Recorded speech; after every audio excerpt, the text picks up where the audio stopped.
बाबर आजम को मिल गई कप्तानी दोबारा, लेकिन अब जो है ना उनके पास ना गलती की कोई गुंजाइश नहीं। लेकिन अब बाबर आजम को ये भी देखना होगा कि उन खिलाफ जो साजिशें होने वाली हैं विद इन द टीम, उसको वो कैसे हैंडल करने। तो हैंडल करने का सिर्फ एक ही तरीका है कि उनको इमरान खान जैसी लीडरशिप क्वालिटी दिखानी पड़ेगी। ठीक है, इमरान खान जैसी लीडरशिप क्वालिटी किसी के अंदर नहीं आ सकती, लेकिन थोड़ी बहुत तो इमरान खान जैसा फॉलो करना पड़ेगा बाबर आजम को, कि जहाँ पे उनको बहुत दिलेर बनना पड़ेगा और काफ़ी स्ट्रॉन्ग डिसीजन लेने पड़ेंगे और बगैर किसी से डरे, बगैर किसी की डिक्टेशन लिए उनको ये चीज़ें अब आगे लेके चलनी पड़ेंगी, क्योंकि उनको ये पता है कि एक करता धरता जो है पहले से साजिशी उनके खिलाफ थे। एक मीडिया चैनल मौजूद है, बहुत सारे मीडिया चैनल, मीडिया पे उनके खिलाफ बहुत ज़्यादा कैंपेन्स होती आई हैं। फिर कुछ सहाफ़ी उनके अगेंस्ट है, उसके बाद कुछ प्लेयर्स ऐसे हैं जो कि खुद कहते नजर आए थे उडाई वर्ल्ड कप के दौरान टीवी चैनल्स पे कि बाबर आजम जो है वो T20 के में खेलने के लिए एलिजिबल ही नहीं है, कि T20 में का हिस्सा होना ही नहीं चाहिए। और आज वो खुद T20 के लिए उन्होंने अपनी रिटायरमेंट वापस ली थी उन दोनों ने, और वो अब खेलेंगे बाबर आजम की कप्तानी के अंदर। तो उनके लिए तो बड़ा सेटबैक है, उनके लिए तो मैं एक अलग से वीडियो बनाऊंगा। लेकिन बाबर को अब जो है ना, जैसे इमरान खान करते थे ना, ये किसी की नहीं सुनते थे, बिल्कुल स्ट्रॉन्ग डिसीजन, जो उन्होंने कह दिया, जो उन्होंने सोच लिया वही सही होगा। और क्योंकि वो डेफिनेटली उन्होंने जो भी सोचा हमेशा उन्होंने मुल्क के लिए सोचा, और आज उन्होंने आपके सामने उनकी लीडरशिप क्वालिटी कि उन्होंने पाकिस्तान टीम को कहां से कहां पहुंचाया। तो बाबर आजम के लिए भी ये है कि अब चाहे बीच में कितनी भी साजिश हो रही है उनके खिलाफ, या कोई भी उन हर्डल्स क्रिएट कर रहा हो, उस हर्डल्स को उनको तोड़ना होगा मासूम बन के। जो जितने वो मासूम है ना, उस लिहाज से उनकी मासूमियत नहीं चलेगी, क्योंकि देखिए किसी कहते हैं ना कि बदमाश की भी बदमाशी को तोड़ने के लिए थोड़ा बदमाश बनना पड़ता है। तो बाबर आजम को थोड़ा सा जो है ना अपने अंदर एरोगेंट लाना पड़ेगा, अपने अंदर थोड़ा सा बरमबाज करके एक्ट करना पड़ेगा। मासूम रह के अगर रहेंगे तो कोई भी उनको नहीं चलने देगा, जैसे पिछली बार उनको नहीं चलने दिया गया था।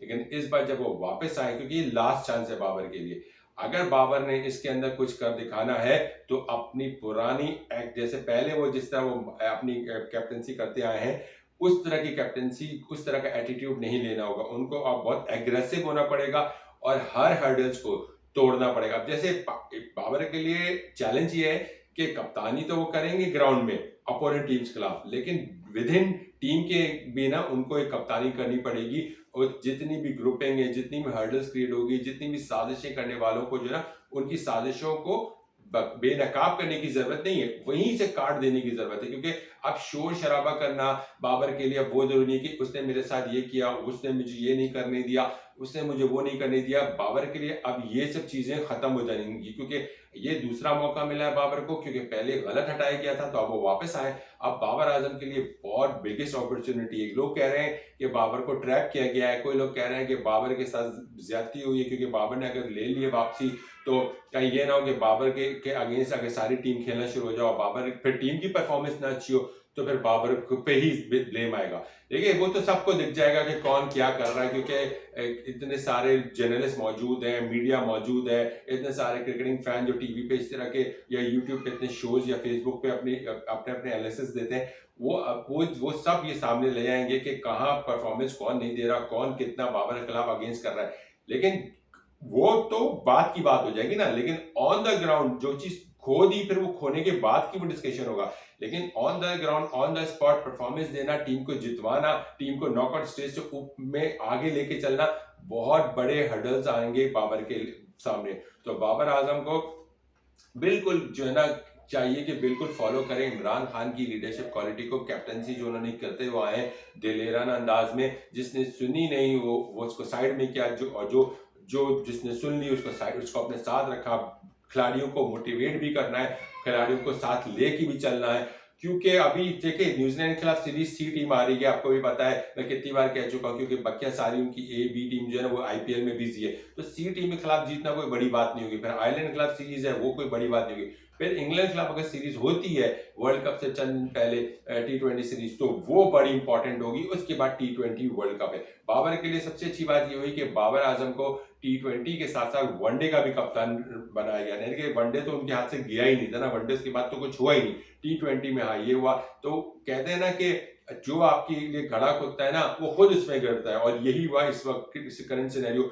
जितने लोगों ने बड़ी कोशिश की बाबर को हटाने के लिए, वो हट तो गया था उस टाइम तक, लेकिन वो जो शॉर्ट टर्म पीरियड के लिए जो लोग आए थे ना, वो उसी घड़े में खुद गिर गए। लेकिन अभी बात सिर्फ ये है कि बाबर को अब इस घड़े में दोबारा खुद नहीं गिरना, या किसी ने बाबर को अगर धक्का देके बाबर को पुश तो होगा इस कहने का गड्ढे में गिराने के लिए, लेकिन बाबर को जो पुश करने वाले हैं ना, उनको पीछे से हटाना होगा अपने बैक से, और फ्रंट से आके लीड करना होगा, सामना मुकाबला करना होगा कि कौन कौन है जो मेरे खिलाफ साजिश कर रहा है। अब प्रॉब्लम क्या आ रही है? प्रॉब्लम ये आ रही है कि क्या होगा मोहम्मद आमिर का, क्या होगा इमाद वसीम का, क्योंकि इमाद वसीम और मोहम्मद आमिर ने जो रिटायरमेंट वापस ली थी वो इसलिए ली थी कि मुझे अच्छी तरह याद है कि मीडिया में आ रहा था कि शाहीन शाह अफरीदी ने बात की थी मोहम्मद आमिर से टीम में वापस आने के लिए। इसी तरह शाहीन शाह अफरीदी ने बात की थी इमाद वसीम से, और भी डिफरेंट खिलाड़ियों ने इमाद वसीम से बात की थी। उस टाइम पे कहीं पिक्चर में ये बात नहीं थी कि बाबर आजम T20 और वनडे के कप्तान होंगे और खासतौर पे T20 वर्ल्ड कप में लीड करेंगे। उस वक्त सबको, इवन शाहीन को भी लगा था कि वही कप्तान है, तभी वो कोशिशें कर रहे थे। और फिर उन लोगों ने जो शाहीन की को कप्तानी के सामने रखते हुए ये फैसला किया था इमाद और आमिर ने कि वो पाकिस्तान क्रिकेट टीम के लिए अवेलेबल हैं। लेकिन अब क्या होगा? जिसके लिए बड़ी बड़ी बातें बोलते थे, आज उसी दायरे के सर्कल के अंदर आके वो खुद फंस गए इमाद और आमिर, क्योंकि अब उनको उसी के कप्तानी के अंदर खेलना पड़ेगा। ये लोग तो उम्मीद लगा के बैठे थे कि वो शाहीन की कप्तानी में खेलेंगे, तो अब ये लोग भी फंस गए। और आगे ये क्या डिसीजन लेते वो अलग बात है, लेकिन अगर ये लोग अब भी सुधरे नहीं और कोशिश नहीं की गई इनकी तरफ से, एक्सेप्ट नहीं किया गया बाबर को एज अ कैप्टन और साजिश जारी रही, तो बहुत बुरा होगा। क्रिकेट बोर्ड के कर्ता धर्ता को चाहिए कि इन सबको बैठाएं, जिसकी जो रिजर्वेशन है सामने रिजर्वेशन रखें। ये कह देना कि नहीं बात खत्म हो गई, किस्सा खत्म हो गया, नहीं, इस तरह बात खत्म नहीं होती। दिलों में बात रहती है, फिर वो परफॉर्मेंस नजर आती है ग्राउंड में, फिर इससे पाकिस्तान सफर करता है। तो ये सारी चीजें बहुत ज्यादा इंपॉर्टेंट है और ये देखना होगा क्रिकेट बोर्ड को। बैठाएं आमिर को, बैठाएं इमाद को, बैठाएं बाबर को, बैठाएं शाहीन को, बैठाएं रिजवान को। यही ग्रुपिंग कर रहे थे, इन्हीं की चक्कर था ना। बाबर के अगेंस्ट इमाद और आमिर ये नहीं थे कि उनको कप्तानी चाहिए थी, उनके अलग डिफरेंसेस हैं। इधर शाहीन और रिजवान की उम्मीद थी कि रिजवान की उम्मीद थी कि वो वनडे का कप्तान होगा और शाहीन की उम्मीद थी वो T20 का कप्तान होगा। लेकिन वहां इन दोनों की भी उम्मीदें दम तोड़ गई। जितनी भी लॉबिंग हुई, जितनी भी हाथ पैर मारे गए इन दोनों की तरफ से, या जो भी कोशिशें हुई, वो सब धड़ी की धड़ी रह गई हैं। सो अब वक्त आ गया है पाकिस्तान का सोचना है। और मैं तो सबसे बड़ा हैरान इस बात को कि शोक बना हुआ होगा बहुत सारे टीवी चैनल्स पे कि उन लोगों का क्या होगा। बहुत सारे दो तीन सहाफी हैं, 2-3 एक्स प्लेयर हैं जो चैनल पे बैठ के बहुत बाबर के अगेंस्ट बोला करते थे, इवन इमरान खान के अगेंस्ट इतना बोला करते थे। और अब क्या होगा, क्योंकि अब तो बाबर वापस आ चुका है। सो बाबर के लिए जो है ना, ये एक कहते हैं ना बहुत मुश्किल टास्क है, आसान रास्ता नहीं है। कप्तानी मिल तो गई है वापस, लेकिन आगे का सफर बहुत मुश्किल है बाबर के लिए। तो बाबर को एक एक कदम देख के करना होगा। कोई सिंपैथी अब नहीं मिलेगी कहीं से भी बाबर को, कहीं से भी कोई ये नहीं होगा कि अगर बाबर बोले कि मुझे भाई यहाँ सपोर्ट नहीं आया, बाबर को टीम भी वैसी ही बनानी होगी और उसी टीम को आगे लड़ाना भी होगा। मैं बार बार बोल रहा हूं, इमरान खान की तरह लड़ाना होगा, खिलाड़ियों को दिलेर बनाना होगा, कॉम्बिनेशन इतना बनाना होगा कि बैक एंड पे भी खिलाड़ी मौजूद हो और फ्रंट वाले भी खेलने। अगर कोई किसी को इंजरी हो जाए या कोई किसी भी ऑल ऑफ सडन कोई इमरजेंसी आ जाए, तो बैकअप पे उस स्पिनर का कोई बैकअप हो, उस मिडिल ऑर्डर बैट्समैन का कोई बैकअप हो, उस ओपनर का कोई बैकअप हो, उस फास्ट बॉलर का कोई बैकअप हो और कोई हिटर का बैकअप हो। यही जो टीम का हिस्सा होते हैं सब लोग, यही 4-5 आपके कैटेगरीज है ना, fast bowler, spinner, hitter, middle order batsman, opener. तो फिर इसी को लेके चलना पड़ेगा। बाबर के लिए मुश्किलात आएंगी, ये आज मैं आपको बता रहा हूं। आसानी से कप्तानी मिल तो गई है वापस, लेकिन इसको लेके चलना बाबर के लिए थोड़ा सा मुश्किल होगा, ये सफर थोड़ा मुश्किल होगा। उम्मीद करता हूं क्रिकेट बोर्ड के करता धर्ता इसको कंटिन्यू रखेंगे जो उन्होंने डिसीजन लिया है। और जो भी बैशिंग, देखिए बैशिंग तो चलती रहती है, क्रिटिसिज्म आता रहता है, ये सबको फेस करना और आएगा, क्योंकि ये राइट है, हर का राइट है किसी को क्रिटिसाइज करे, किसी को क्रिटिसाइज नहीं करे। लेकिन एक बाकायदा जो कैंपेन उठती है ना मीडिया की तरफ से, कुछ चैनल की तरफ से बाबर के खिलाफ, उस चीज को जो है ना बाबर को हैंडल करना होगा। और handle in a sense ground में आके हैंडल करना होगा, ना कि उनको जवाब दो। जो करना है उनको, उनका हक है, टीवी चैनल पे बोले, सबका हक है बोलना, सबका हक है किसी के बारे में अच्छी राय देना, किसी के बारे में किसी को एडवाइस देना, किसी के बारे में क्रिटिसाइज करना, सबका हक हासिल है। लेकिन अब बाबर को ऑन द ग्राउंड परफॉर्मेंस देनी होगी सबको साथ। अब प्रॉब्लम कहाँ आएगी? सेलेक्टर्स के साथ प्रॉब्लम आएगी। प्रॉब्लम कहाँ आएगी कि जो 6 ओपनर्स खिला रहे हैं, मिडिल ऑर्डर में कौन खेलेगा? अब बाबर खुद एज एन ओपनर बैटिंग करेंगे, यहाँ इश्यूज आएंगे। बाबर खुद एज अ वन डाउन आएंगे, यहाँ इश्यूज आएंगे, क्योंकि साइम अयूब उधर खड़ा है तो फखर जमान कहाँ होगा। अगर बाबर ओपनिंग करने पे जाता तो चलो फखर 1 डाउन आएगा, तो फिर रिजवान को हर हाल में चौथी पे बैटिंग करनी होगी। अगर बाबर और साइम अयूब ओपनिंग कर रहे हैं तो फिर बाबर को रिजवान को मनाना पड़ेगा कि यार तुम्हें हर हाल में चौथी पोजीशन, तो मिडिल ऑर्डर में खेलोगे।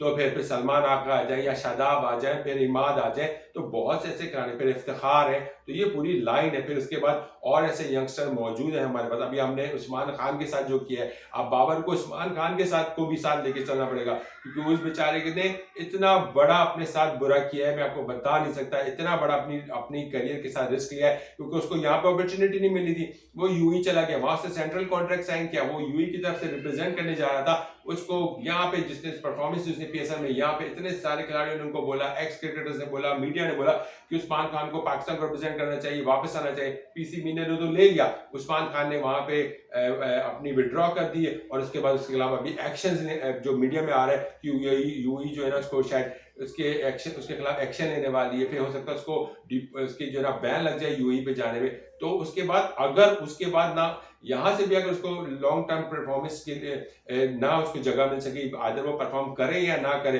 फिर ना वो इधर का रहेगा, फिर ना वो उधर का रहेगा। तो बाबर को अब उस्मान खान को मिल के ले चलना पड़ेगा। अब उस्मान है, वो जो है वो ओपनर आता है, आप कहाँ पे उसको एडजस्ट करोगे? इतने ओपनर्स हैं आपके पास, किसको कहाँ बैठाओगे? मेरे तो ये समझ नहीं आता कि ओपनर ही ओपनर, तो फिर उसको नीचे लाना पड़ेगा उस्मान खान को। उस्मान खान को आपको या तो कि मिडल ऑर्डर में खेले, क्योंकि हमारे पास मिडल ऑर्डर में कोई वो बैटर नहीं है। अब बाबर, साइम, फकर, फिर रिजवान, फिर उस्मान आ जाए, फिर ये सारी चीजें जो बाबर को बहुत सारी लेके चलनी पड़ेगी। दूसरी तरफ आमिर, शाहीन और हारिस और नसीम शाह, अभी चार का कॉम्बिनेशन एक साथ तो नहीं खेलेगा, क्योंकि आपको दोनों तरफ से इमाद और शादाब को भी मौका देना है, फिर उधर से उसामा मीर भी मौजूद है, फिर अबरार भी मौजूद है। तो बहुत सारी हर्डल्स, बहुत सारे डिसीजन जो है ना, स्ट्रॉन्ग डिसीजन, दिलेराना डिसीजन लेने पड़ेंगे बाबर आजम को। मैं बार बार कह रहा हूं कि मिसाल दे रहा हूं कि बाबर आजम को अगर कामयाब होना है इस बार,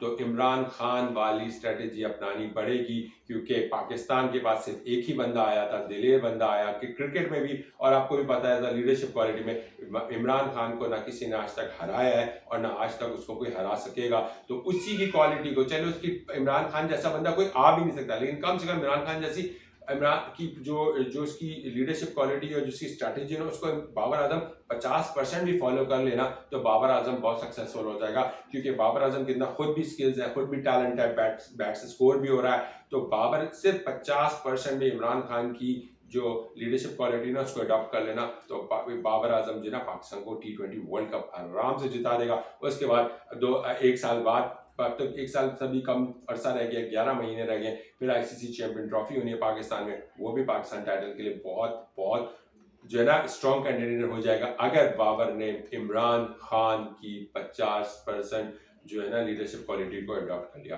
बाकी आप अपनी राय का इजहार कीजिएगा कि आपको कैसा लगा बाबर आजम का वापस आना। मुझे तो बहुत खुशी है, लेकिन मुझे एक तरफ से डर भी है कि बाबर के लिए ये आखिरी मौका है अपने एज अ कैप्टन परफॉर्म करने का। बाकी कमेंट्स में रिप्लाई दीजिएगा और मेरा चैनल को सब्सक्राइब कर लीजिए और ये वीडियो जरूर शेयर कीजिएगा। अल्लाह हाफिज।